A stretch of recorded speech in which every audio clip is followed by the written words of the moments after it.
Power ప్లాంట్లు పెద్ద ఎత్తున పెట్టాం. ఈ పవర్ ప్లాంట్లో వచ్చినటువంటి కరెంటుని కేంద్ర ప్రభుత్వం తీసేసుకుని దానికి బదులుగా వేరే వైపుకి ఇవ్వడం కాదు, మాది మేమే ఒక కారిడార్ తయారు చేసుకుంటాం, దానికి అయ్యే ఖర్చుని మీరు భరించండి, 17,000 కోట్ల రూపాయల్లో 40% మీరు ఇవ్వండి. ఇది ఆంధ్రప్రదేశ్ రాష్ట్ర ప్రభుత్వం కేంద్రాన్ని అడుగుతోంది.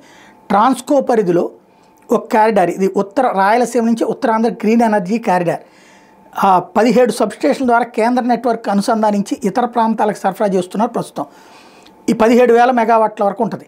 అదనంగా వచ్చే విద్యుత్తును సరఫరా చేసేందుకు నెట్వర్క్ను అభివృద్ధి చేయాల్సి వస్తుంది.